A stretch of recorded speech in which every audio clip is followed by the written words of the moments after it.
Good morning guys. So ngayon is meron tayong re-repair na Oppo A15.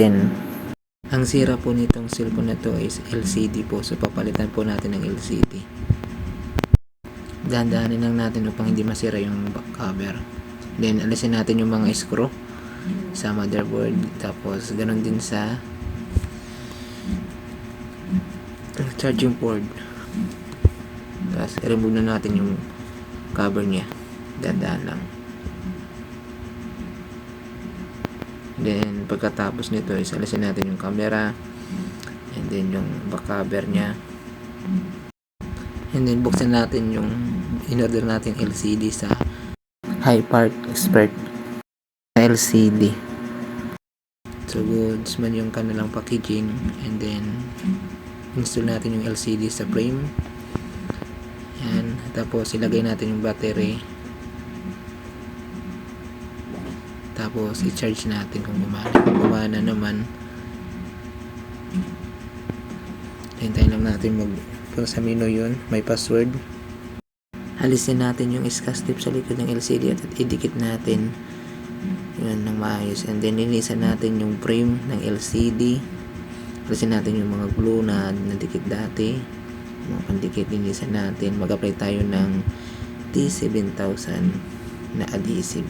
Yan. Huwag na nating damihan, konti lang yung ilagay nyo upang hindi masira yung LCD, sayang pa naman. Yung sakto lang yung tumikit yung LCD sa frame nya.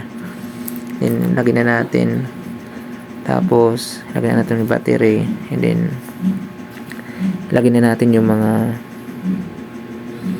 screw. Ibalik na natin yung mga screw sa motherboard nga, sa charging board, sa likod yan. Pagkatapos natin maglagay ng mga screw sa ating cellphone is mag-apply tayo ng double-sided tape or double adhesive tape para hindi tumalsik yung battery at yung back cover ng cellphone. And then linisan natin yung mga tira-tirang mga adhesive dati, yung mga ginamit ng